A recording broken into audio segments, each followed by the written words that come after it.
It's time to chill out and get ready for a mediocre Q&A live stream. If you're old enough, grab yourself your favorite adult beverage, and if you're not, stick with apple juice.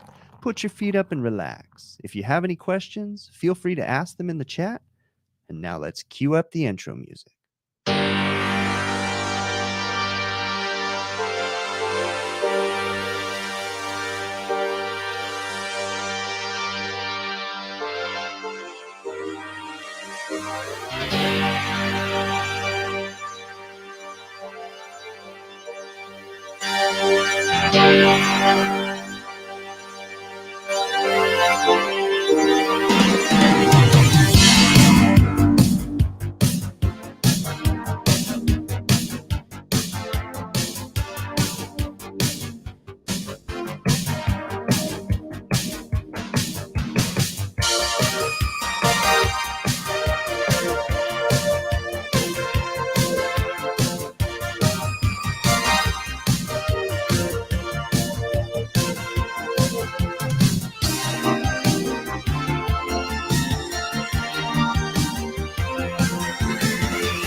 Yo, what is up, everybody? Welcome to the HVACR videos live stream.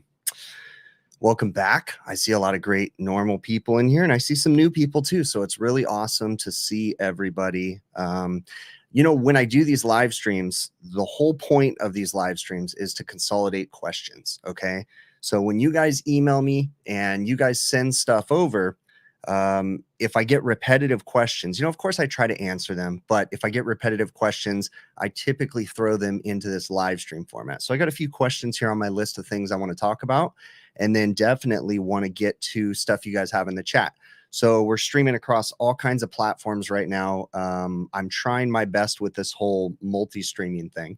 So be patient with me. Right now, everything is usual. And then we're also streaming across Instagram too. So definitely throw your guys' questions if you have any in caps lock. It definitely helps me to see them. If I don't get to your questions, I apologize. There's a bunch of stuff shooting by right now. There's people asking questions like crazy.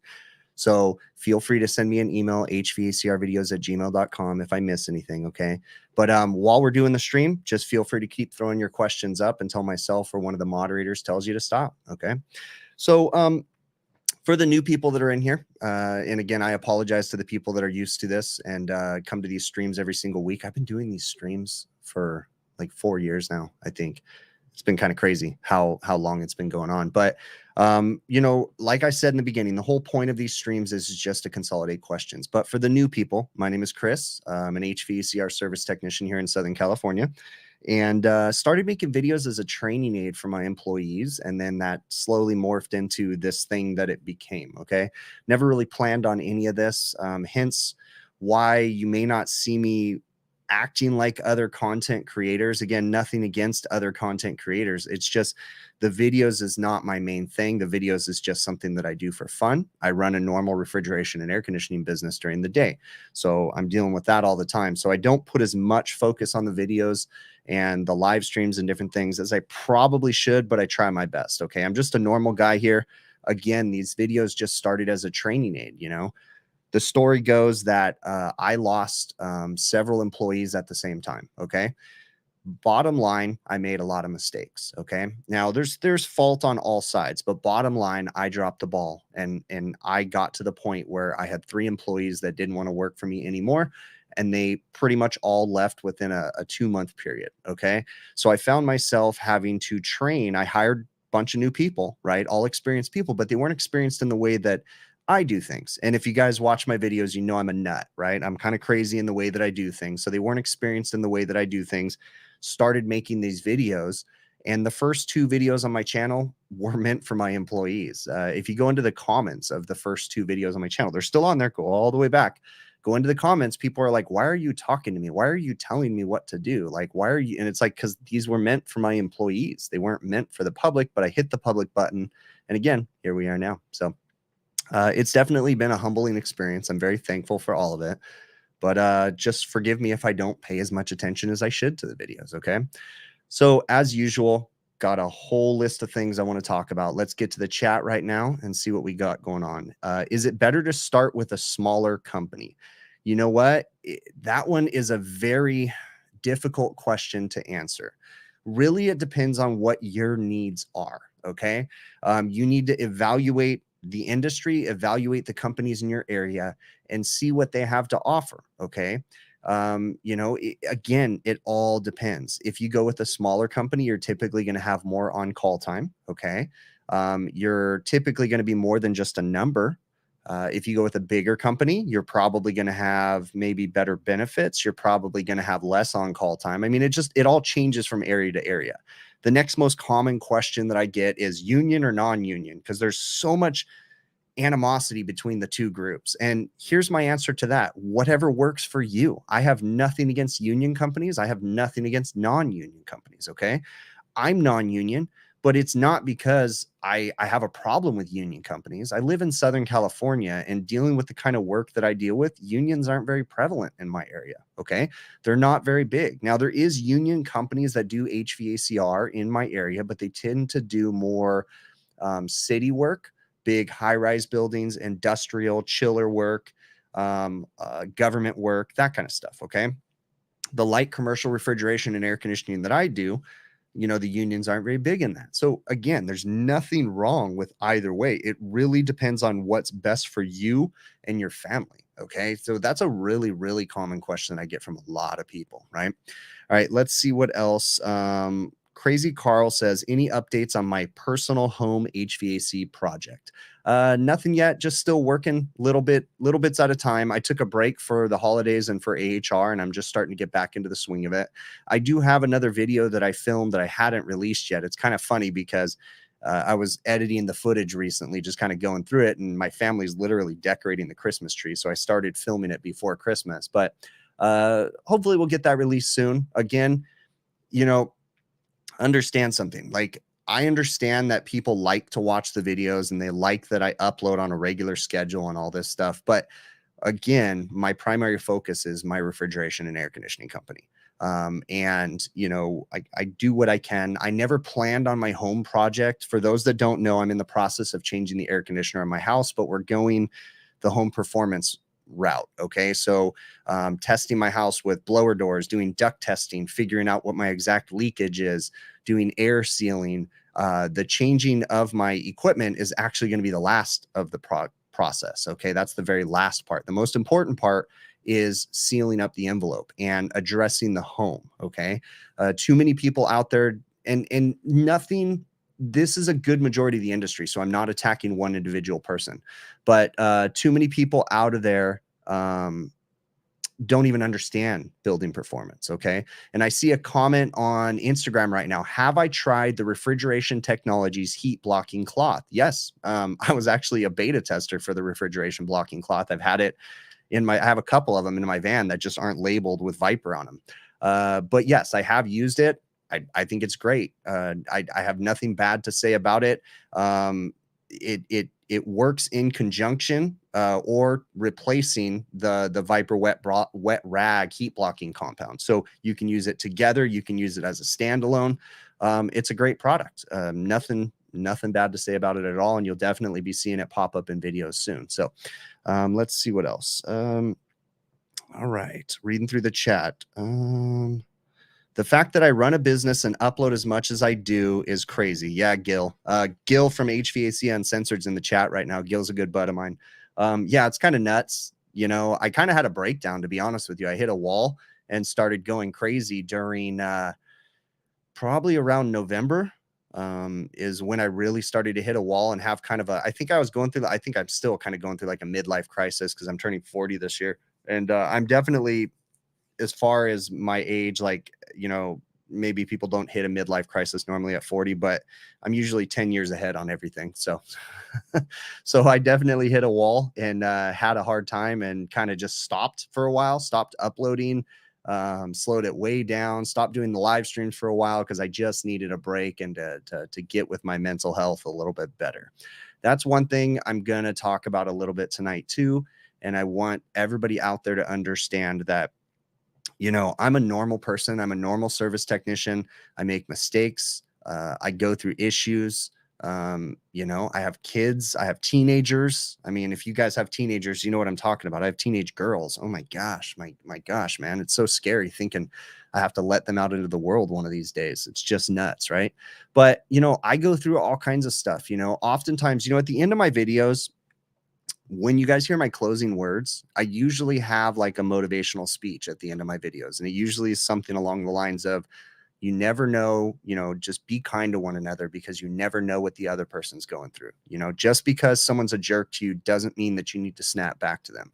Not justifying anybody being a jerk, you know, but you just never know. And also, kindness goes a long way. You can be kind to someone and you may not even know it, but you can change their day. You can change their life by one simple random act of kindness.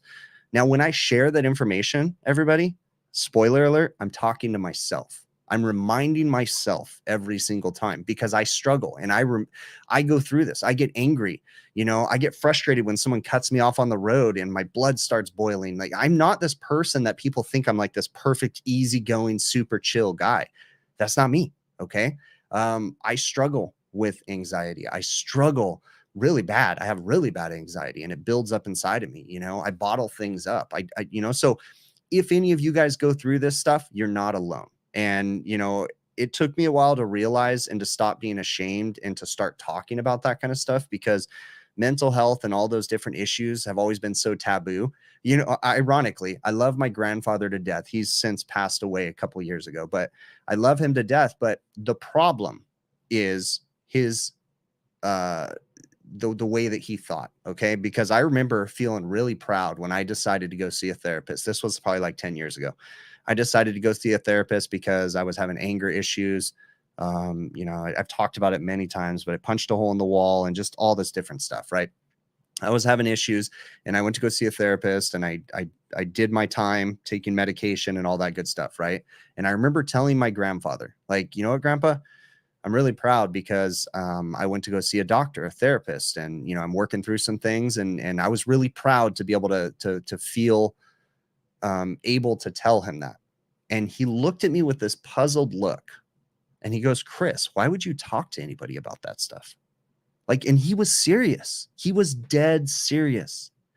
And again, I love my grandfather to death, but unfortunately, there's a good, like, there's this thing that you just swallowed and buried your feelings and your mental issues that, you know, that it was just like a generational thing. And I think we're slowly working our way out of it, but there's still a good majority of people that are afraid to admit that they struggle with that kind of stuff. Okay.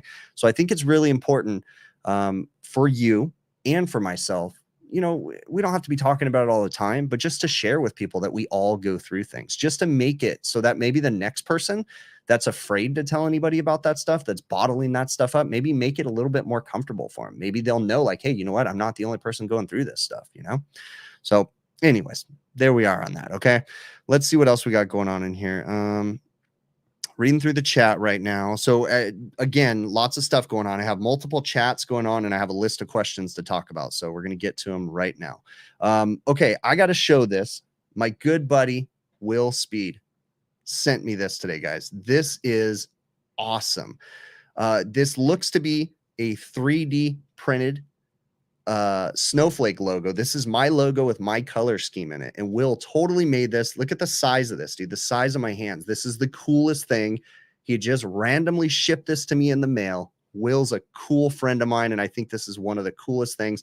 I've also got, and I don't think I showed enough. Let me grab it real quick.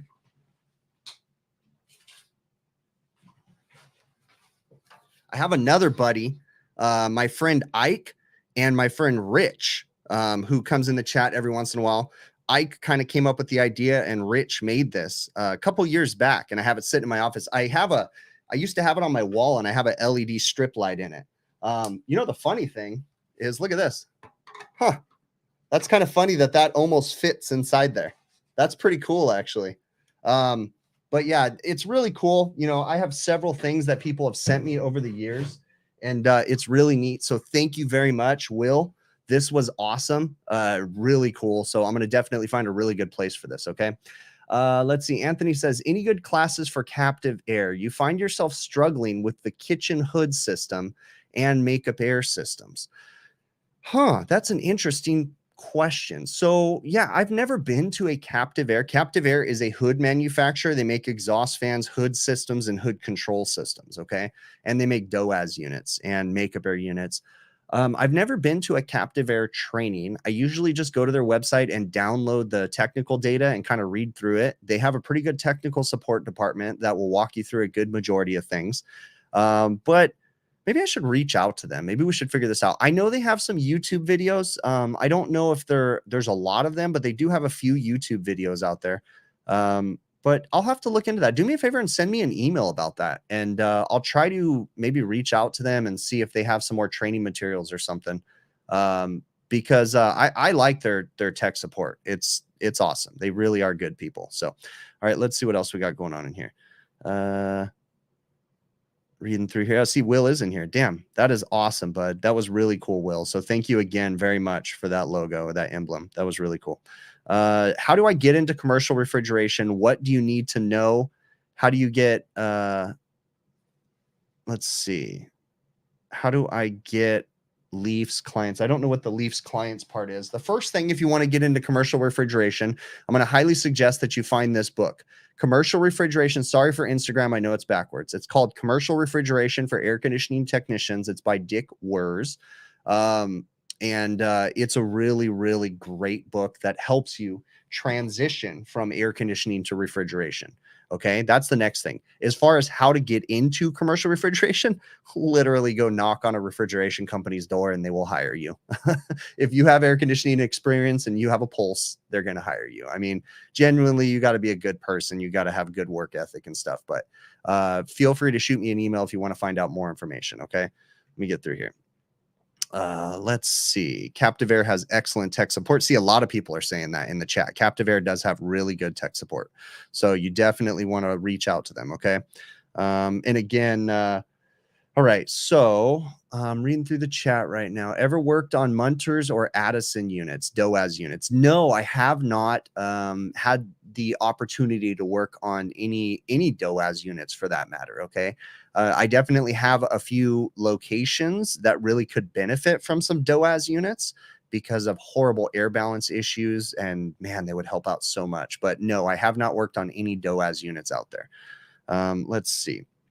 So Josiah, I don't know if I'm butchering your name. I apologize if I am. Josiah has heard me say in several of my videos that whenever possible, I try to oversize my liquid line filter dryers. And Josiah kind of asked a question. Again, if I'm butchering your name, I apologize. But he asked a question, you know, is there a rule of thumb for oversizing filter dryers? Is there a time and place for it? And the answer to that question is going to be every situation is going to differ. Okay. You definitely need to think about a few things if you are going to oversize a filter dryer. Now, when I say oversize filter dryers, if I have a contaminated system, I'm typically going to go with a 16 cubic inch or possibly a 30 cubic inch dryer, depending on the severity of the contamination. Okay. If I have a burnout compressor and I'm not changing an evaporator, not changing a condenser, and I'm just changing a compressor, I'm probably going to try to put, like on an air conditioner, I'm probably going to put like a 30 cubic inch filter dryer. The next thing I want to say is when you're sizing filter dryers, you always want to look at the capacity of the dryer. The manufacturer, Sporlan, does a great job. Emerson, whoever makes your dryers, okay? I'm a little partial to Sporlan, as many of you know.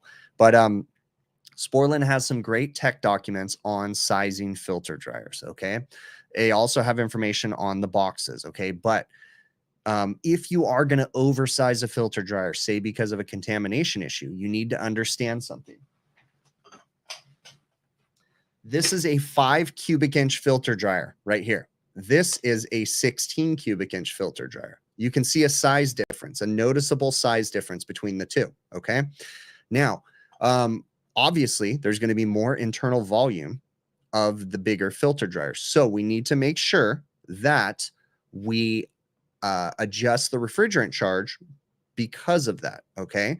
So this is a cutaway right here. Okay. You guys can see right here. This is a fancy cutaway of a Sporlan filter dryer. This is a 052. And then this is my style cutaway of a filter dryer. So you can see the solid desiccant core right here. Okay. And then you can see that you've got a mesh screen right here with a metal screen behind it. Okay.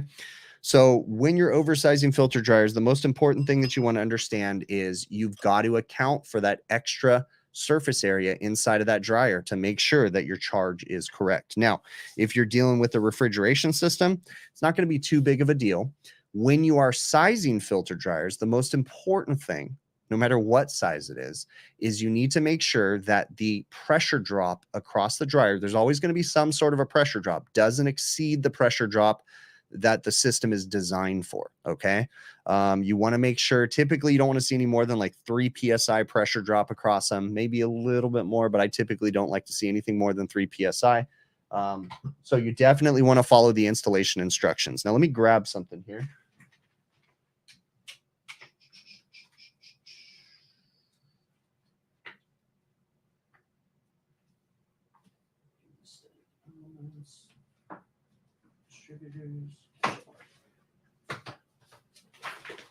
So Sporlan has some really good tech bulletins right here. So this is the tech bulletin for their catch-all filter dryers. It is bulletin 40-10, okay? And if you open this up, it has all the important details about the dryer, the construction, you know, everything that you need to know about them. So Sporlan does a great job of putting this information out there. And I mean, honestly, so does Emerson. Emerson does a great job too. Copeland, whatever. They do a great job of having technical information that helps us in the industry to know. So whenever given the opportunity, I try to upsize a filter dryer as long as it's not going to cause any issues. Typically, you might see like an 8 cubic inch dryer in a refrigeration system. I'll go to a 16 cubic inch, maybe a 30 cubic inch, but typically I stick to like 16 for the refrigeration systems I work on. Did I see Washington and New Jersey are joining CARB? What are my thoughts on the refrigerant GWP restrictions? Well, okay. The refrigerant GWP restrictions coming across the country, right? So it's happening across the country. It typically starts in California and New York and then works its way across, okay? We've been dealing with them here for a very, very long time. So of course, I don't like change. Okay. If you guys have been living under a rock and you don't understand that there's all sorts of new restrictions coming into the industry that limits the types of refrigerants we can use, the types of refrigerants we can purchase, the types of refrigerants that are manufactured. Now, when I say limit the ones we can use, that's a very vague term. We technically can use almost any refrigerant. All that they typically do is just limit the purchasing or not even the purchasing, the imports of a lot of the refrigerants. Okay. Now, when I say limit, in the state of California, it is not illegal to use 404A refrigerant. Okay. But where they get you is on a new installation or a major system component replacement. Major system components, technically, expansion valve, condenser, evaporator, compressor. If you change any one of those, technically, you're not supposed to use 404A refrigerant anymore, and you're supposed to convert it to, in this situation, majority of the time, 448A or 449, okay? They don't say that you have to use those ones, but they just say those are the better refrigerants, right? When they've got their scientific calculations where they measure the GWP and all the blah, blah, blah, blah, blah, all these weird things, okay? So what is my opinions on all these new restrictions and regulations? I hate regulations. I think regulations are dumb, but unfortunately, we are ridiculously stubborn in the United States. And the only way we're going to change is via regulations, okay? It's a bummer, but that's just how it is, okay? Why do we need a contractor's license? Why do we need to pull permits, okay? Minus the revenue generating portion, okay? Why do we need to pull permits? Why do we have HERS rating in the state of California where we have to have a third-party company come in and audit us? Because as a whole, contractors suck and they don't do their jobs right. So the government had to step in and try to regulate things. Now, of course, there's a money grab there too. You can go into a whole conversation about that. But in general, what are my feelings about regulations? I hate them, but it is what it is. Okay. My one voice is not going to change the industry. It's not going to change all this stuff. I have stories for days on some of the stupid stuff I've had to deal with when it comes to regulations, pulling permits, and all this different stuff. I've told a bunch of the stories time after time, and it's insane. Okay. I've gone through so many headaches. It's just dumb, right? But still, I get it. I understand why they're doing it. You know, it's kind of a bummer, but it is what it is. Okay. So the regulations and stuff, I'm not worried about it. I did not hear that Washington was joining the CARB. I did not hear that yet, but that's very interesting, and it doesn't surprise me in the least bit. So let's see. Dale Marr says, I always say to use OEM parts. Does no one make things better than OEM, like high performance parts? No. I'm going to tell you right now, there's definitely some OEM parts out there that I think are dumb. Here's the reason why I recommend using OEM parts as much as possible. Okay. I'm a business owner. I run a business and I have employees. The easier I make the job for the employees, the more successful my business is going to be. That's just the sad truth about it. It's not even a sad truth. Just the easier I make their jobs, the more success we're going to have. The more difficult their jobs, the more chances that we have mistakes. So when I'm using OEM parts, okay, out of warranty, I try to use OEM as much as possible, but I don't always. But out of warranty, if I'm using OEM parts, it's simply because I can hand that part to my employee and they can go install it, and we know that it's sized right. Let me give you an example. In the past, when we had coil sensing temperature controllers on evaporator coolers for reaching coolers, okay, or evaporator coils for reaching coolers. When we had coil sensing controls, you could run over to the supply house and you could buy a universal Ronco coil sensing temperature controller, okay? But that coil sensing temperature controller has a range. It will range from, let's say, 15 degrees all the way to 45 degrees. So you have to make sure you set it right. You have to make sure you insert the capillary tube into the evaporator coil so that way it senses the surface of the evaporator coil properly. Okay. So we started to run into problems with that. Someone didn't adjust it right, or they didn't push the capillary into the evaporator coil enough to where it got a proper surface temperature. Okay. So then we started having warranty issues. When I went back to using OEM temperature controllers that were coil sensing, it was just put the control in and call it a day, be done with it. Okay. So there's a time that I'm not going to use OEM. It does happen. I do it often, but for the most part, I'm going to preach to everybody to stick with OEM because it's easier. Yes, it costs more money. I get it. Okay. But it is what it is. It makes my job easier. It makes me more successful. So let's see what else.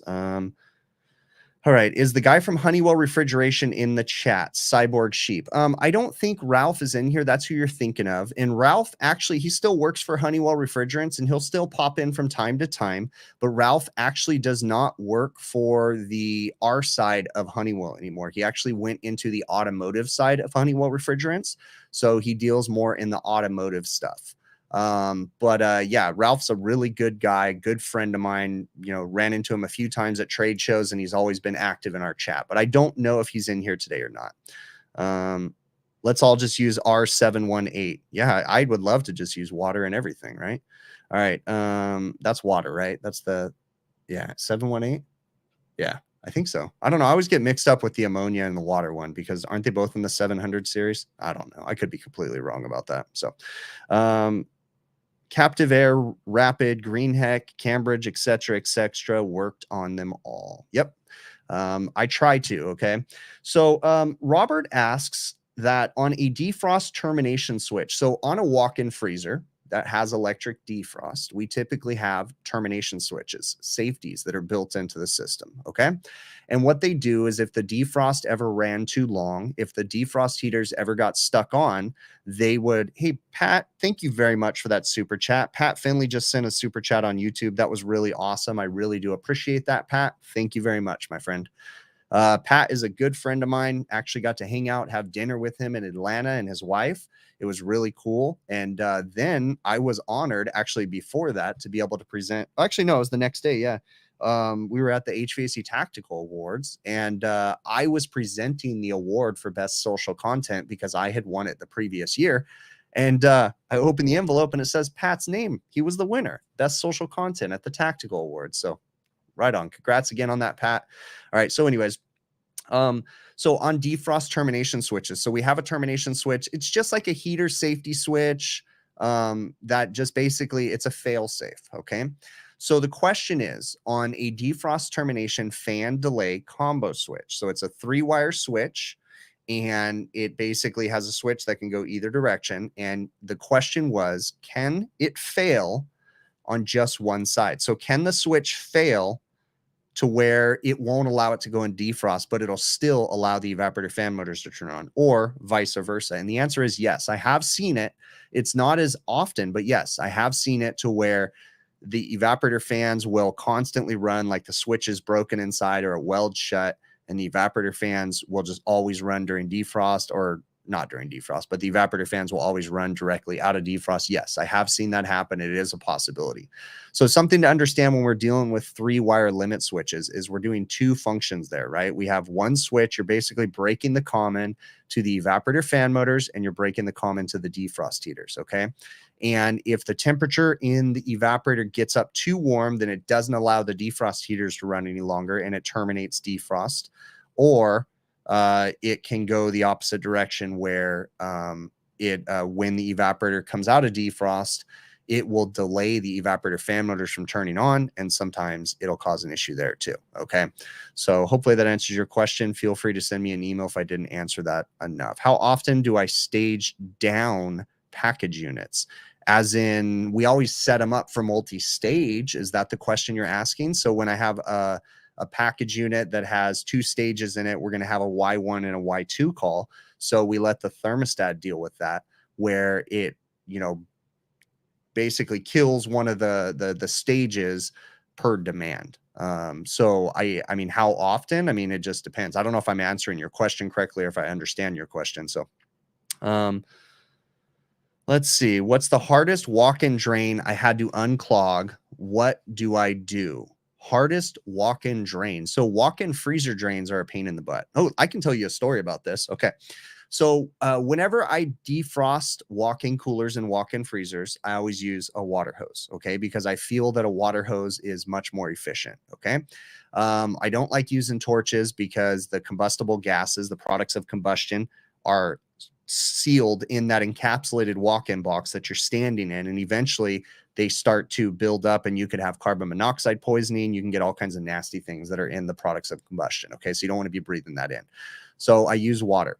Whenever I'm blowing drains out, I use water. And here's why. From experience, I can think of a walk-in box that I sent a service technician out on. And this is like, It always happens at the worst restaurants, right?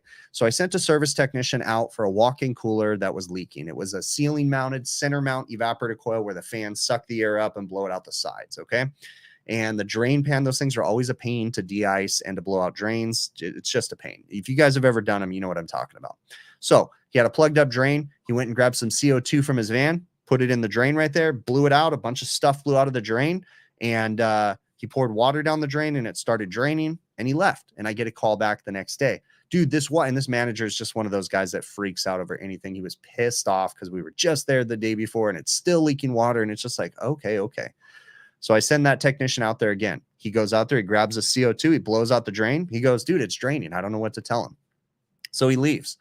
Then I get a call back again. This time I'm like, all right, I got to go out there. So I go out there and I'm looking at the drain, and I take CO2 and I put it on there and I blow out the drain, and I can hear it blowing through. I was like, okay, it's blowing through. But what I did was I filled up the entire drain pan all the way, maxed out to where it was damn near overflowing. Okay. And then I watched it drain, and I went over to the drain, and it's just trickling out the drain. Okay. Out where it's terminated into the floor sink going into the sewer. It's just trickling out, and we've got a full pan of water. So I go, something's wrong here. So I go and get a water hose, and I hook up a water hose to that drain, and I clear the drain with a water hose. And what comes out of that drain is insane. Okay. There's just chunks, and it's like snakes and all kinds of, and when I say snakes, it's a drain snake. Okay. So it's just a bunch of slime, but a bunch of crap came out of that drain. And that's when I realized, and then I started thinking about it. What happened here? Okay. So I'm going to ask you guys in the chat. My technician went out there 2 times and he blew out the drain with CO2, and the CO2 went through the drain and it came out the other end. But when you'd fill up the drain pan, it wouldn't drain fast enough. And then when I cleared it with water, a bunch of crap came out. So I'm going to ask the chat right now, what was going on? What was going on in that situation? It took me a minute, and then I'm like, oh, I get it now. So I'm curious. I'm going to give the chat a minute to answer, and I want to see if anybody in there is going to have the answer. Why was it that CO2 went right through it, but water pushed out a bunch of crap? All right. Well, Trey Hemphill is right on it. He said it created a small hole, and that's exactly what happened. The CO2 went around the obstruction. So there was enough area for the CO2 to go around and for it to come out, but it didn't clear the drain line. When I filled it up with hot water, it filled the entire drain line and scrubbed the walls and pushed everything out. It was that point forward that I decided to take everybody's CO2 off their vans. We got our deposits and we took them all back to the supply house. No more CO2, because there's no reason to have CO2 on our trucks anymore if it's not blowing out the drains properly. So now we only use a water hose to clear drains. That way it clears it all the way. So yeah, it just, the CO2 just went around the obstruction. So there was a small enough hole that the air could pass through. But when I pushed water through there, it just scrubbed the lines and pushed it all the way down. Let's see. Gallo guns are crap. Oh, I'll tell you another story too, is CO2 when you're trying to blow out reach and cooler drains and stuff like that.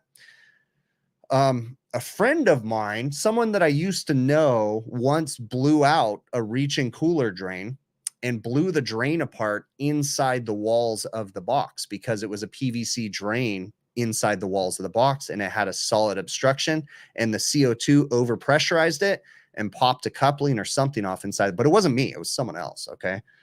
Basically that box was trashed. Now the box was already trash, but that's another thing too. You never want to use CO2, especially if you guys do any refrigeration work and you work on Hvacr equipment. Don't use CO2, only use water, because you don't want that water to, that CO2 to blow those drains apart. Trust me, it's not a good thing at all. Okay. All right, let's see what else we got going on in the chat. I'm seeing what I'm missing down here. Okay, cool. We're good to go. Reading through the chat right now. So for those that are popping in, because I know there's new people coming in on Instagram and whatever, this is my normal live stream. I'm going through a list of questions that people are asking. If you guys have questions that you want me to answer, feel free to throw them in the chat. Try to put them in caps lock. And if I don't answer it, just keep repeating the question, okay? Did I say Hvacr? Yes, I did say Hvacr. I still work on Hvacr on the daily basis. A lot of my restaurants still have Hvacr equipment, so have a lot of it. Dan asked me a question. So on Friday evenings, my friends and I do a YouTube live show called the HVAC Overtime Show. Okay, and myself, Adam, Bill, Joe, all do that show. And it's, if you guys have never seen the HVAC Overtime show, first off, if you guys don't like bad words, just forget that I said HVAC Overtime. Okay. If you don't like people talking stupid, don't watch the HVAC Overtime show. Okay. If you get easily offended, don't watch the HVAC Overtime show. If you're a snowflake, don't watch the, I'm saying all these things to protect you guys. Okay. Because if you think I'm this clean cut, straight, happy go lucky, nice person all the time, come over and watch the HVAC Overtime show. You'll learn something new. But anyways, the whole point I'm trying to say is Adam released a YouTube short of the HVAC Overtime show the other day, and they were making fun of me because I had a jug of propane R290 that I had bought off the internet that said R290, but it was in a propane tank. And I'm live on the show. I turn it on and it smells like propane. And if any of you guys that do refrigeration understand, if you guys understand, propane isn't natural. R290. R290 is unodorized 98.9% pure propane. Okay. The normal propane that you use in your barbecue, they add a smell to it, an odorant. Okay. On natural gas, it's called mercaptane, isn't it? But I don't know what it is in propane. Or is it mercaptane and propane? I don't know. Anyways, random information in my head. R290, bottom line, he released it. I had bought a jug of R290. Someone said bought it off the internet. It was super cheap. It smelled like normal barbecue propane, so I got ripped off. I paid like $300 for this jug that I could have went and got and paid $32 for at Rite Aid, okay, and exchanged a tank. So anyways, his question was, the odor added to propane, is it really bad for a refrigeration system? And let me say that I truly don't know. Okay. But here's what I have been told by manufacturers is that it is a contaminant. Okay. I do not know this to be 100% true. I have never tested it. I don't know, but I'm going to trust that the people that are smarter than me say that odorant that they add to propane is a contaminant, and I do not want it in the system. Okay. Furthermore, I saw an interesting comment on Facebook today. And one of the groups, someone said, hey, why don't we just use brake cleaner to clean refrigeration lines?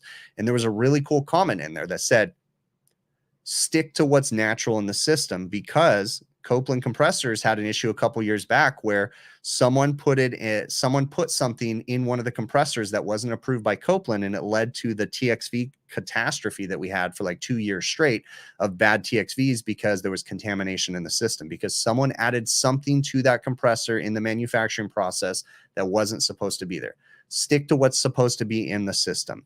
The odorant that's in propane is potentially a contaminant, or so we're told. So I am only using proper R290 in my systems that do not have an odor in them. Okay, so hopefully that answers your question. Let's see. Zach Cody says R290 is the devil. He hates working on it. Let's see. You hate working on it? I'm just so used to it. Okay, so methyl or ethyl mercaptane. Oh, okay, got it. Okay, got you, Will Speed. So someone in Instagram asked how long I keep a gallon of poly or any polyester oil after it's been used. After you open polyester oil in the metal can, it is contaminated. Once you use it, it's actually contaminated technically as you're pouring it in the system. So you need to be quick about it, because it absorbs the moisture. Okay. And that moisture starts to penetrate into the oil, and it can cause contamination issues. So whenever I open up a can, and notice that anytime you go buy polyester oil, it doesn't come in a plastic container like mineral oil did. It only comes in metal cans.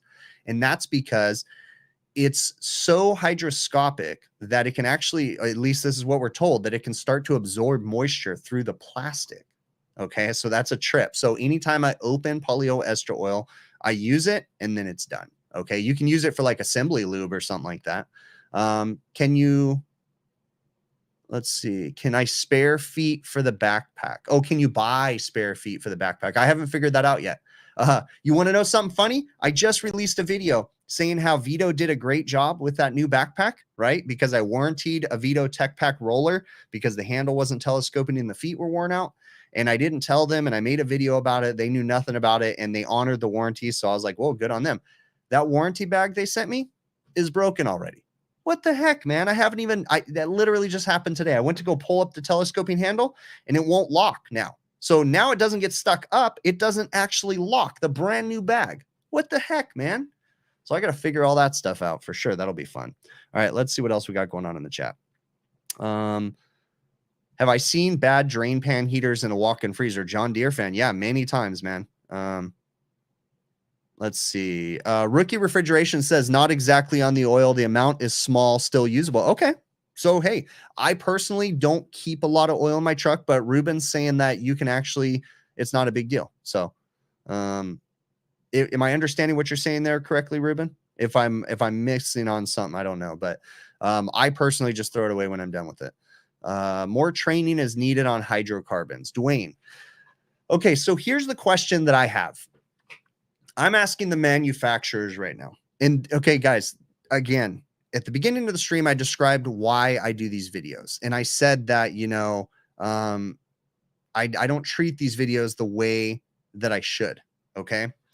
So with that being said, I also do things on these videos that most people probably wouldn't do. And I call people out. Okay. Because here's the thing. I feel I'm a normal service technician, and I feel like there's certain things that maybe your voice isn't loud enough, but my voice is just a little bit louder. Okay. So I say things when things need to be said. I was recently talking about this at AHR. I did a panel discussion with a bunch of social media influencers, and stay tuned because I think we're going to try to figure something out with those social media influencers soon. And hopefully we're going to do some more stuff together. But we did this panel discussion. And one of the things that I said in the panel, when a manufacturer in the audience asked a question on whatever, I don't know. I don't remember how the conversation went, but here's the gist of it. As a manufacturer, why in the heck are your customers, the technicians that are fixing your equipment, coming to me, just some dude on YouTube that kind of knows how to fix a few things? Why are they coming to me to ask questions about your equipment? And I'm talking to several manufacturers. There's several. I get emails on the regular, people saying, hey, Chris, when you're dealing with a kayak, have you ever ran into this problem? What did you do? And because they can't get the answers from the manufacturer. Okay. Shame on you, manufacturers. This is what you're doing wrong. As a manufacturer, you guys have lost touch with the industry. Your training materials, for a good majority of you, not all of you, but a good majority of you, sucks. Okay. Now, I've named a few people that I really do like training materials. Okay. And I'm going to call a few people out. Parker Sporlan, you guys are great, obviously. Copeland Compressors, no affiliation with them. Their training materials, awesome. Okay. They're manufacturers that have figured it out. Okay. Captiveaire, you guys do a good job of having training resources. Maybe we need some more in-person classes, that kind of stuff. But you know what? But why are these customers of yours coming to me instead of going to you? Right. So it's still kind of silly, right? All right, let's see what else. What is my usual low pressure switch setup for 449A walk-in freezer cut in and cut out? Well, great question. Okay, Euler. So here's the thing. So what is your usual low pressure switch setup for 449A at walk-in freezer cut in and cut out? Here's what I'm going to tell you. You need to lean on the compressor manufacturer. Okay. And what I'm going to say is, and for Instagram, I apologize because I'm not using a broadcasting software. You guys are not going to be able to see what I'm going to share on the screen right now. But for everybody that's watching on YouTube, Facebook, LinkedIn, and all that good stuff, you guys are currently looking at my screen right now. Let me make sure. Yep, you're seeing it. Okay. So this is a Copeland Technical Bulletin AE4-1307R2. This is for, let's scroll up to the top, CF, Charlie Frank, hermetically sealed piston-driven compressors, okay?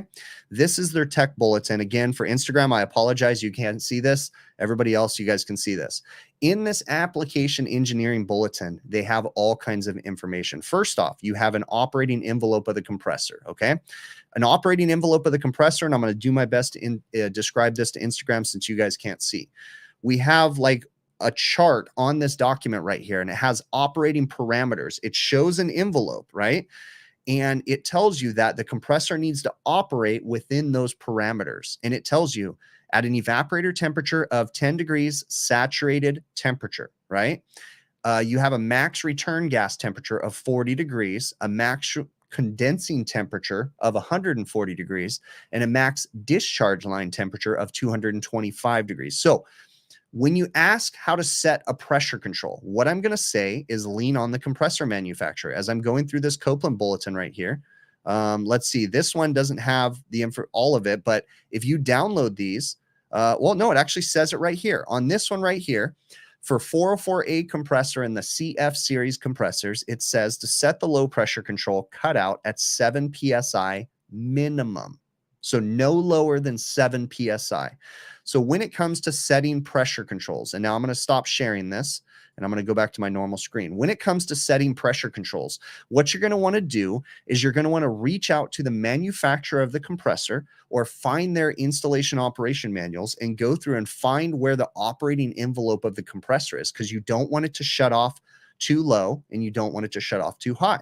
If you have a high pressure cutout that's set too high, then theoretically you can have a catastrophic system failure within that compressor because the pressure just gets too high and something's got to give. Okay.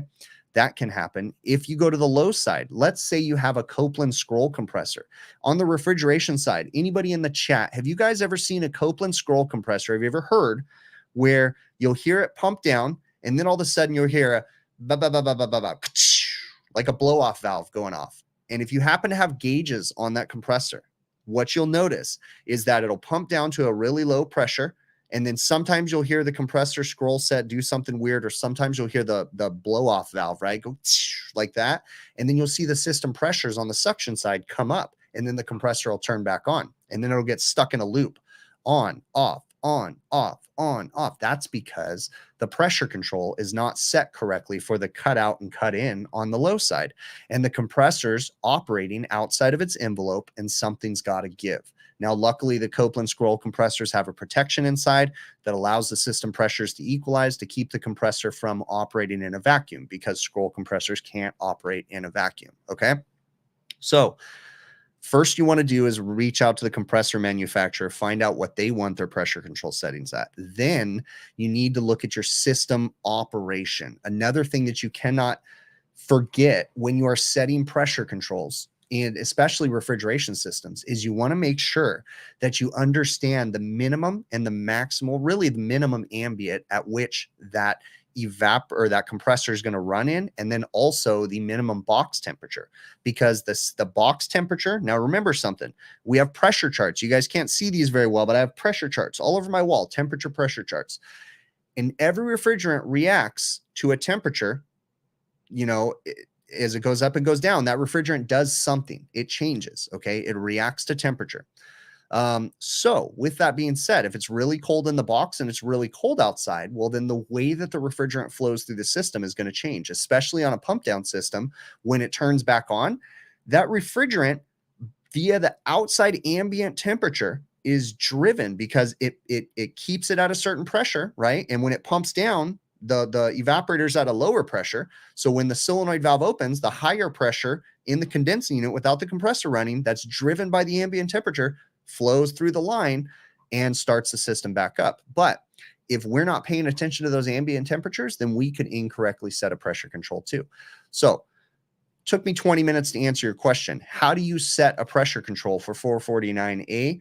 What I'm going to suggest is reach out to the compressor manufacturers. If it's Copeland, you're in luck, because they'll have the information for that, and they'll tell you the minimum and the maximum temperatures to set that pressure control high and low at. And then you want to make sure, by looking at a pressure chart, that you can figure out and make sure that you still are going to be operating within the system's operating envelope.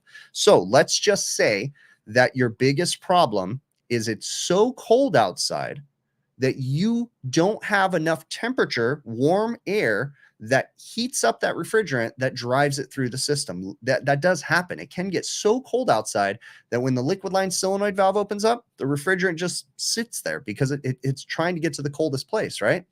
So in those situations, you'll have to add low ambient kits to that system. Something might be a liquid line receiver heater, right? Crankcase heaters, different things to the system to try to elevate the temperature in an if this, then that situation. If the temperature drops below this, then maybe we're going to turn on a receiver heater, or maybe we're going to do something else to the system. So lean on the compressor manufacturer. They're going to get you started when it comes to setting pressure controls. Sorry, it took me an hour to answer that question. All right. It was good seeing you, Gil. Thanks for coming in here, bud. Let's see. Delay on make helps, but can cover for bad PSI settings. Dave Johnson.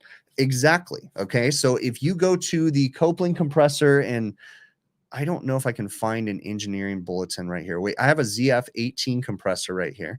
So let me look this up. ZF18. Hold on. I'm looking up an AE bulletin from Copeland. So Copeland ZF18 AE application engineering bulletin. Let's see if I can find this right now. That's for vapor injection. Let's see. Hold on. I'm trying to find this document right now. Let's see if this has it in. No, I'm not going to be able to find it right now. But I just got to Google it. You can find the application engineering document for the Copeland compressors, and it'll tell you so much information. The first time that I opened up one of those application engineering bulletins, I was like, oh my gosh, all my questions are answered. Another thing for Copeland compressors, download the Copeland mobile app on your phone. You can download so much great information. Okay. Let's see what else we got going on in the chat. Reading through. All right.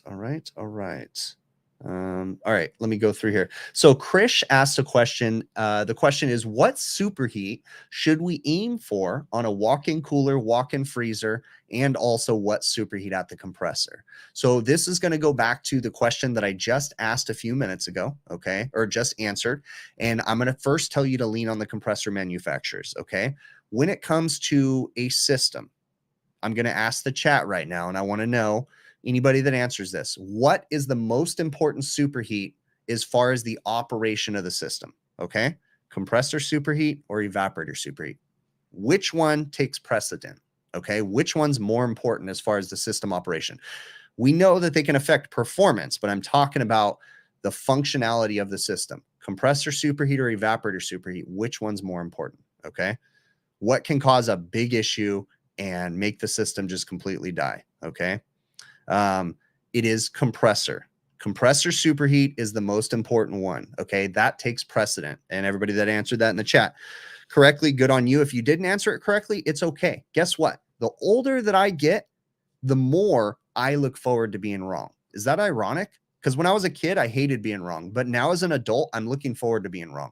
Because if you're wrong, it's an opportunity to learn the right way. And I look forward to learning. I love learning. So if someone can tell me that I'm wrong, so be it. I learn from that moment. Okay.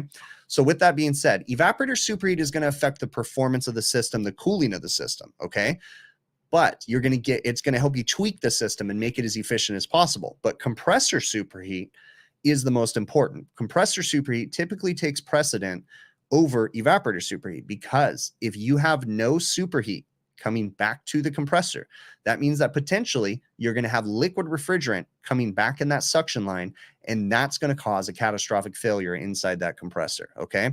So if you have a really, really short line set, your TXVs are not sized correctly, you're always going to lean back on compressor superheat first and then work your way to the evaporators. Okay. But as far as the system function, like, and the performance and how efficient it is, of course, evaporator superheat is going to be really important. Okay. Understand something too, that compressor superheat is also very important as far as the high side goes too, because if you have too high of superheat, you potentially could have a compressor cooling problem. And a good majority of the compressors we deal with in the light commercial side are refrigerant cooled compressors. Okay. So if you have a suction line running through the attic, absorbing a bunch of heat in the middle of the summer, and that suction line's warming up, the refrigerant gas is warming up, well, then it might come back to the compressor a little too warm, and it might cause a catastrophic failure of the compressor in that way too, because it's not being cooled properly, and it would lead to overheat issues. Okay. When it comes to the rules of thumb as far as evaporator superheat and compressor superheat, okay, you're going to want to basically look up the compressor manufacturers, but let's just talk about Copeland to make it easy. Okay. Copeland says minimum lowest superheat they want to see about 6 to 12 inches away from the compressor is 20 degrees. They don't want to see anything lower than 20, 25 degrees. Okay. And the reason why they say that is because they're trying to ensure that there's no potential for liquid to come back. Okay. So we might be able to get a little more efficiency if we lowered the superheat a little bit more, but right? You don't want to cause a catastrophic failure. So they typically say 20 to 25 degrees, but you want to lean on each compressor manufacturer to find out, okay? Because each one might have a different superheat that they need coming back to it, okay? Also, another quick little caveat, ask this question a million times. Can you take a walk-in freezer compressor and run a walk-in cooler with it? Can you? Yes. Should you? No, because there's problems, okay? That compressor is rated for a certain suction gas coming back to it. Theoretically, if you're changing from a freezer to a cooler, you might not have a cool enough suction gas in weird conditions to cool that compressor, and that might lead to an issue, okay? So let's get back to the superheat thing. When it comes to evaporator superheat for a walk-in freezer and walk-in cooler, is the rules of thumb of where it should be? There is rules of thumb, but you need to understand something. You, again, need to go lean on the manufacturer, lean on the evaporator manufacturer, and make sure that you size your expansion valve appropriately, okay? Because changing the superheat from what it was designed to do can be a problem too, okay? Because then it can lead to system performance issues. But when it comes to a general rule of thumb, on a walk-in freezer, I want to see 6 to 8 degrees evaporator superheat.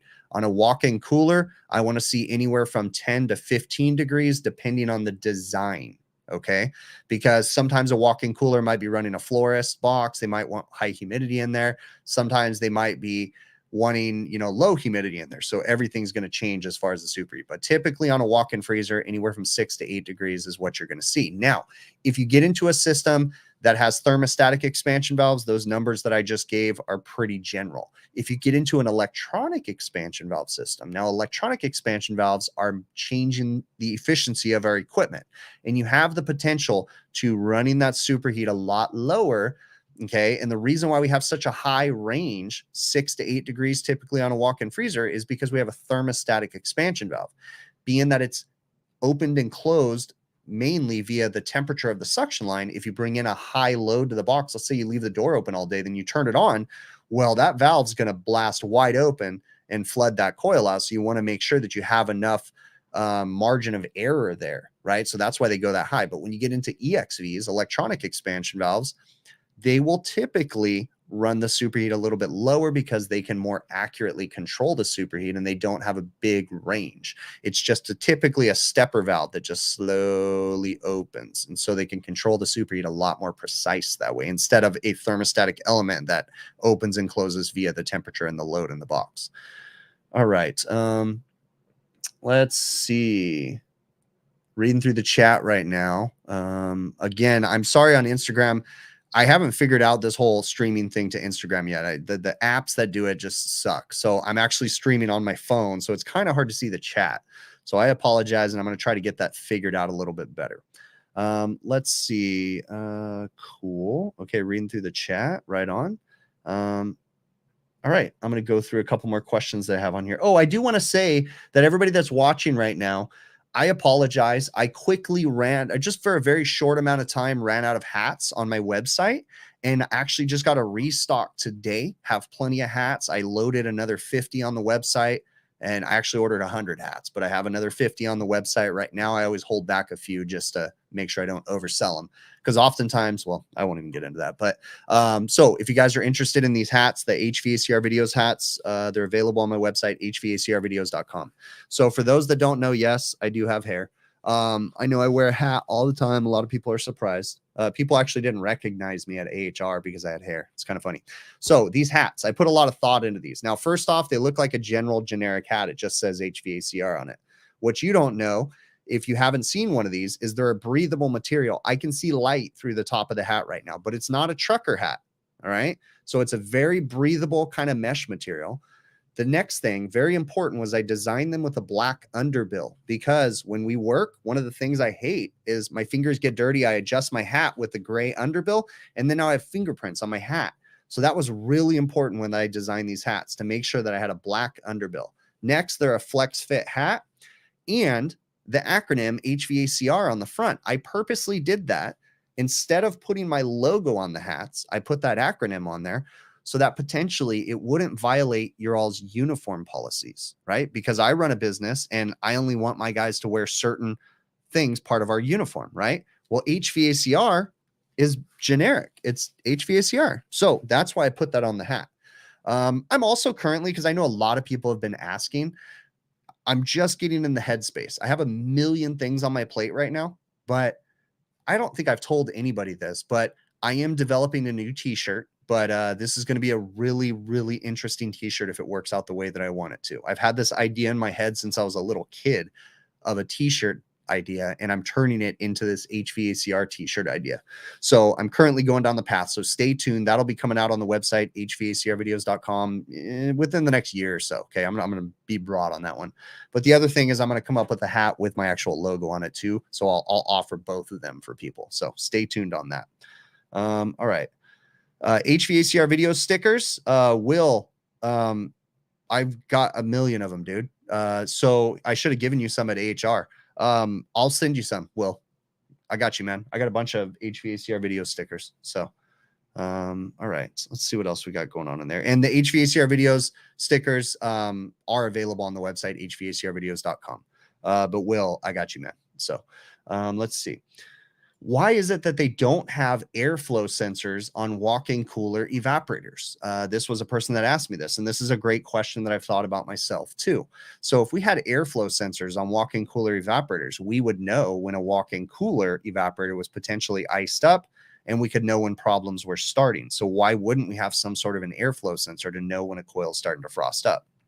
Well, the process of measuring airflow is even though it's simple because we've mastered it as far as we've kind of mastered it as far as the HVACR systems go. In the refrigeration side, actually measuring airflow on an evaporators are not designed as good as you think, and the airflow is rather tricky to measure. So you would have to have some sort of a capture device that could go over the entire evaporator, capture all the air while not creating a pressure differential, or even a powered flow hood is what you'd need. Anemometers, like those aren't going to work because the air coming out of an evaporator is not even. If you ever take a thermometer and you move it around the discharge air of an evaporator coil when it's running, you're going to see temperatures all over the place just in that little area right there. So it'd be really difficult to actually measure airflow. I think you'd be better off trying to solve freeze up issues with doing something like they do in the walk-in freezers with demand defrost using evaporator sensors and things like that. But I imagine that the medium temperatures that they keep inside the box, the 35 to 40 range, so coil temperature of 20 degrees to 40, is probably hard to measure super accurately, maybe, I would imagine. So anyways, but that's a whole nother question. A viewer asked me, and I kind of already covered some of this stuff earlier today, but a viewer actually asked me, someone that wants to get into the industry, he was asking me, do I really have OCD? And the reason why he was asking was because he has OCD, but he also has extreme anxiety. And he was a little bit afraid to get into the industry because of his anxiety, and he doesn't know how that would work. So forgive me, I don't have your name written down who asked me this question, but as far as dealing with anxiety, I mean, it's going to change from person to person. In my opinion, everybody's going to have a different experience depending on why they have anxiety, what their issues are, right? Me, my head's like jelly brain up there. Okay. I got all kinds of issues. It's a mess, but it's going to change from person to person. So, for me, this is the weird thing. What stresses me out the most is running a business. Like truly, that's what stresses me out to no end, is running my business. When I'm super stressed out, when I'm having a really bad day, you want to know the most therapeutic thing for me? Like what works for me is to go run service calls. That calms me down. When I'm stressed out, when I'm dealing with business related crap that just drives you nuts, I just need to go take a drive in my work van and go run some service calls, and I'm in my happy place. So it's going to change from person to person. Okay.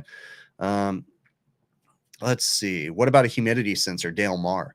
What purpose would a humidity sensor serve? And they do make humidity sensors, and they'll put them into walk-in boxes. So let's say something here too. The evaporators that we deal with on a daily, right, that we go buy from Heatcraft or Russell or whatever, there's also engineered evaporators. Okay. There's super high efficient evaporators that they might use in really sensitive places that aren't what you normally buy from a supply house. And they will have all sorts of awesome sensors with energy monitoring systems and all kinds of things built into them, where they can control humidity, they can add humidity, they can do all kinds of things to boxes. But you typically don't see as much of that in the light commercial side. But they do make humidity sensors. Yeah, you could throw that in a walk-in. Let's see. Jason Johnson says he's got cobwebs and broken Xmas lights going on in his melon. Yep. We all got those issues, man. We all got them. Let's see. Let's see. Rookie Ruben, you said you take your wife for margaritas when you're stressed. Hey, you know what? My wife and I actually, again, I need to share more of this stuff. So my wife has a social media presence and she does stuff under the HVAC or wife name on Instagram, right? And so what she'll typically do is post about different things that we do. So, you know, of all the craziness that happened in the last couple of years when we had the shutdowns and the pandemic and all that stuff, right? I'm going to say one really big, really good thing that came out of all that chaos. There's a million things that were horrible coming out of that, but there's one good thing is we got to put the brakes on everything in my house. Okay. And this is the saving grace to it all. We got to put the brakes on everything. And I mean, I stopped working, like our company shut down kind of. I was the only person working for about a month or two. Okay. Because things were crazy for like a month or two, somewhere in there. And then we brought the guys back and everybody was working after that. But when we did that, I got to spend time with my family, and my wife and I got to start dating again. Right? As silly as it sounds, we literally did. And we needed that reset. Okay. So that was one good thing that came out of all that craziness. And for us, like Ruben said, you know, he goes out with his wife for margaritas. My kids hit an age at that time where we realized that, hey, they can stay home while me and my wife went and got some drinks or went to dinner. Like, so we would start doing that. We would go, you know, and my kids are a lot older now, but, you know, we'd go and just spend the day somewhere. And that kind of stuff really helped us too. So to each their own, and how you deal with your different anxieties and different things like that. And again, I'm not a medical doctor, but I can only imagine it's going to change from person to person. So let's see. Eye doctor. Yeah. All right. Reading through the chat right now. Okay. Let's see. What can we do to educate people that aren't actual techs like you? What can we do to educate people that are not actual techs? What can you do? Well, first off, the fact that you're asking that question means that you're light years ahead of a good majority of the people in trade school. Okay. Because a good majority of the young kids in trade school, unfortunately, this is my opinion. Okay. But unfortunately, a good majority of the younger people in trade school right now are there because they had no other options. Okay. So how can we educate normal people about HVACR and help them to learn more? Well, first off, they need to be interested. We can't force people into this. Okay. But we as an industry also need to do a better job to make it more inviting so more people are interested in this trade. Training videos like I do on a manufacturing level. Can you imagine that I worked for one of the biggest air conditioning manufacturers? Okay. But my whole YouTube thing, like the honesty, the me sharing mistakes and everything about my YouTube channel came from a manufacturer. That would be epic. And they would be the most epic manufacturer ever. But unfortunately, manufacturers all are there to make money and only make money, right? So therefore, they don't want to invest that kind of time and that kind of effort. And they're afraid to be real. They're afraid to admit faults. They're afraid to, you know, say that their equipment has a problem and different things like that. So they cover it up, they hide it. And so how do we make technicians better? How do we make younger people or other people that want to get into the trade more interested? The manufacturers are the true answer. They need to be more honest, and they need to train people in a real way, in a way that us as technicians can actually understand this. Because I said it earlier, half of the manufacturers out there, their training materials don't make any sense. I mean, they're ridiculous. They're vague, they're misunderstanding, they're in another language, and they aren't properly translated into English. Like, come on, guys, the manufacturers need to step it up. But the fact that you're interested in learning is your next, you know, you're doing great. Start consuming content like you are, and I know you are, and get lots of books and read lots of books. You'll learn. Okay. Let me see. You would love if Mitsubishi had training videos on their VRFs. You hate calling tech support. Manufacturers need to jump into this a lot more, right? Again, why are these technicians coming to watch my videos? I'm literally a normal service tech who just happens to talk to himself, right? I'm nothing special, but they're coming to me and asking me questions instead of asking you manufacturers. That's silly. That's just silly. All right. Jason says he had a 150-ton IntelliPack that had loose terminals from the factory. I saw that, Jason. I saw your post. And on the terminals, that was insane. Like, you guys, if you haven't seen this post, Jason, I don't know if you can figure out how to post it in the chat. But do it. That's interesting. Or share it with me on Facebook or something again, Jason, and I'll try to share it out to everybody. But no, that was a really cool thing that you found. It was crazy. All right.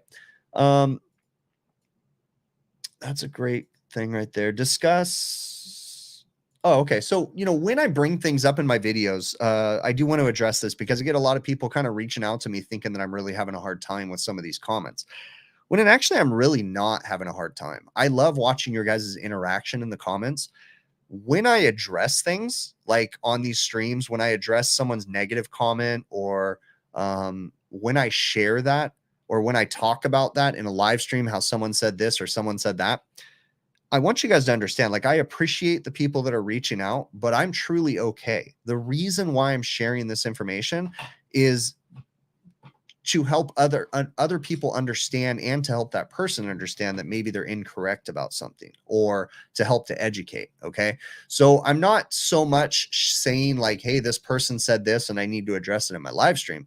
The reason why I'm saying that is maybe to educate that person. It's not because of cry for help or anything like that. Like, I'm okay, I promise. So that's the whole reason why I address those issues. Okay. The questions like, how come I didn't replace a unit instead of repairing it? Right. Well, and I'll address it in here and say it's because that's what my customers want. And I like to be able to let other people know that's how I deal with things. So Sean had a really good post, and he said that he had a walk-in cooler and he noticed that it wasn't draining properly. And so he went as far as to fill up the entire drain pan and then pulled off the drain. So there was just a drain nipple on the end. Okay. And he said it wouldn't drain, but the drain pan was clear. So there's some kind of, surface tension or something happening inside there. But what I would say in that situation is I would ask you, if there's a P-trap on that drain line with a vent in it, because what he says is when he connects the drain, it'll drain fine. And he noticed, actually, no, he said when he connects the drain, it'll also not drain. But then when he turns the evaporators on low speed, he notices that it'll drain really well. So there's some sort of a vacuum going on inside the box that's keeping that water from going down the drain. So he says that when the evaporator fan motors are on high speed, the drain doesn't drain properly, but when it's on low speed, it does. You've got some sort of a vacuum going on in there. So make sure that you do have a proper trap on there with a vent, and also investigate your drain line sizes too, because something's going on. It has to do with some sort of air seal issue or something like that. Let's see, reading through. Okay, a couple more questions I want to work through. Actually, one more. Really basic question, but I think it's important to talk about this stuff. Okay. Why is it that an evaporator in a walk-in cooler would possibly ice up if a customer left the door open? I mean, that's a really generic question, but there's nothing wrong with that question. Okay. Earlier in the stream, I talked about the fact that refrigerant reacts to temperature. Plain and simple. At 50 degrees, R404A refrigerant is going to be a certain pressure. As long as it's true R404A refrigerant at 30 degrees, it's going to be a certain pressure. And those pressures are constant. Okay. So with that being said, when a system's operating in a walk-in box and it's running and it's running and it's running, that evaporator is getting colder and colder and colder. Okay. Because as it starts cooling down the box, the evaporator gets colder, the refrigerant gets colder. You start to form ice particles on that evaporator coil, super microscopic ice particles that lead to frost and buildup. Okay. So if a box runs too long and it has too much warm air coming into the box, just constantly running longer and longer, you're going to start to form those ice particles. That evaporator is eventually going to build up with ice, and then it's just going to start compounding on itself and getting worse and worse and worse as the ice starts to act as an insulator, and it just keeps big and bigger and bigger. So why does a walk-in cooler evaporator ice up when you leave a door open? Because the box is running too long and those ice particles start to build. You have to have defrost built into it, but also defrost can only handle so much. If someone's leaving a door open all day long and you've got 75-degree kitchen air coming into the 38-degree box, it's going to cause that box to run longer and longer. Those ice particles are going to build up, and just it's going to be a never-ending circle, and it's vicious. Okay, so you have to have defrost, but also defrost doesn't completely solve the problem because it can still ice up even if it's being left open. So all right, let's see what else we got going on here. Could you use a walk-in cooler as a walk-in freezer and vice versa? See, Thomas, it depends on if the it depends on if it depends on if the box was designed to be a freezer, because you want the insulation in the walls and the floor to be the proper insulating value for a freezer. So that can affect different things. And then also the equipment needs to be sized appropriately to run a freezer. So hopefully that answers your question. For the people on LinkedIn, I apologize because I know there's a million questions going by that I can't see. So I apologize. I still haven't figured out the whole LinkedIn live streaming thing because I have it on a tripod away from me and I can't see the chat. And LinkedIn is so dumb that they don't give me the opportunity to look at my own chat and see that, like, on another phone. I don't know if I said Instagram, but anyways, I meant Instagram. But I can't see the chat, so it's a bummer. It's kind of dumb. If anybody has a better way to streaming to Instagram and TikTok, I would love to know. But I have yet to see a streaming software that actually works with that. So I apologize if I have been ignoring your guys' stuff. Everything's going on YouTube and all that different stuff. All right. I am not a super tech, Dennis. I am just a normal service technician, man, that's made a lot of mistakes. So, all right, I'm going to focus on the chat right now. Jimmy, can I go over headmaster testing? Jimmy, I am actually really going to jump into a video about this, and we're going to deep dive into the head pressure control valve and the operation. Okay. And I want to do that. I don't know if it'll get done this winter, but I do want to definitely get working on that. Okay. So stay tuned. But as far as a headmaster, first, let's differentiate something. Okay. Headmaster is a trademarked name by Emerson Alco. Okay. That is their headmaster. The true term is head pressure control valve. I don't care. It's used interchangeably. That's just a random fact that I don't think a lot of people know. Okay. Headmaster is a trademarked name for a head pressure control valve. So there's a couple manufacturers that make them. Head pressure control valve has one function. That function is to maintain a system. Well, this isn't a normal refrigeration system. It is to maintain a system pressure differential across the expansion valve. That's what a head pressure control valve is there to do. Okay. So when it gets really cold outside, that refrigerant that I was talking about earlier reacts to temperature and it changes.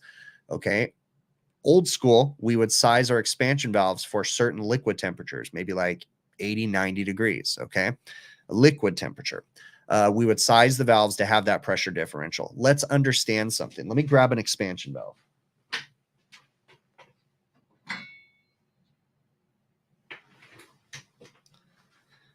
This is a thermostatic expansion valve. This is a cutaway of a thermostatic expansion valve. Okay. So think about it like this. Take a garden hose in your front yard. Okay. And let's say you want to water something across the yard. You might put your thumb out of the end of that garden hose if you have enough pressure. And depending on where you put your thumb, that water is going to shoot. It's either going to fan out or it's going to shoot across the yard. Okay. If you turn down the flow of water, the differential of that hose and the water, if you turn down the flow, that water's not going to shoot as far, or maybe it's not going to fan out as far. Okay. So the refrigerant in our system needs to be delivered to this expansion valve at a certain velocity in order to do what this expansion valve is capable of doing with that refrigerant. Okay. The expansion valve opens and closes, and it's set up to have a certain refrigerant velocity of liquid refrigerant coming in one side and a liquid vapor mixture coming out. It needs to be at a certain velocity or pressure differential. So that head pressure control valve is simply there to make sure that that refrigerant is flowing through the system at the right pressure differential to make that expansion valve work correctly. Okay, so now that we understand why we have a head pressure control valve, that's what it's there to do. Low ambient conditions, the outside air drops, the refrigerant high pressure drops, and now that differential may not be right. So the head pressure control valve kicks in, artificially elevates the differential, and helps that expansion valve to operate properly. That's on a typical refrigeration system, okay?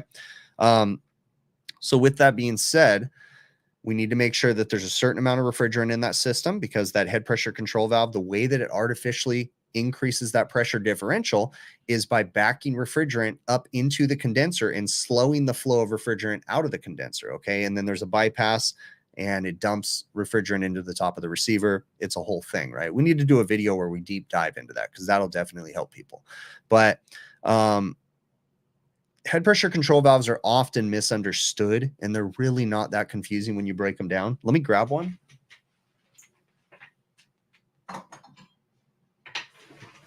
This is a super simple LAC valve cutaway that I have right here, and I'm showing to two different cameras, okay?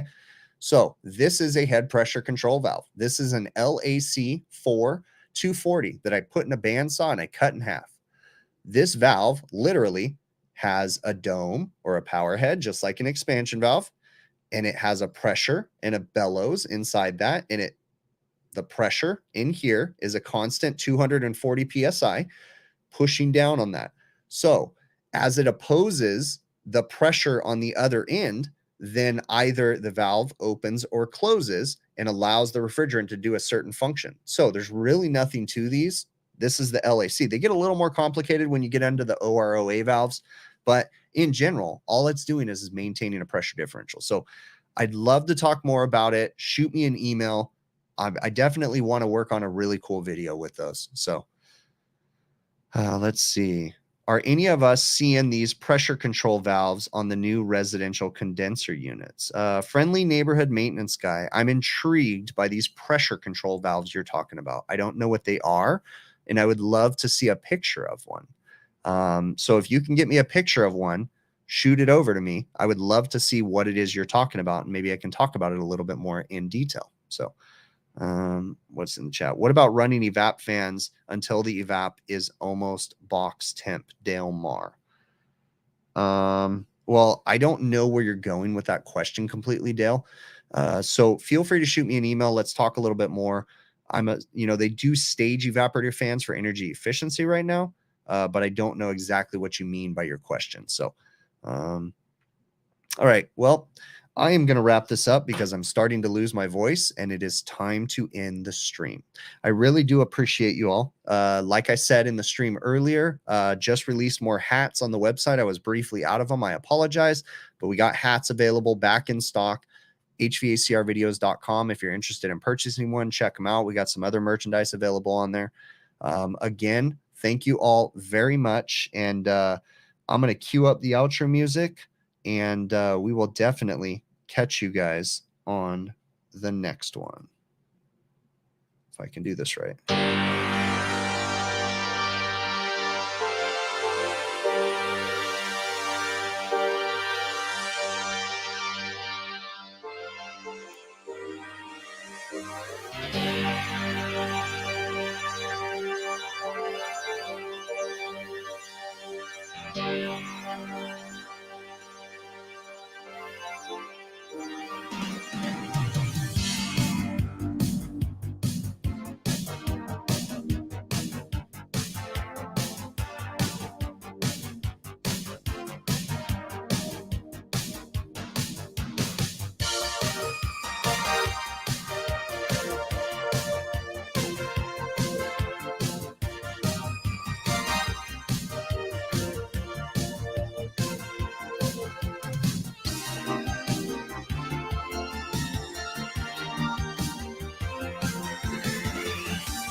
Why are you still here?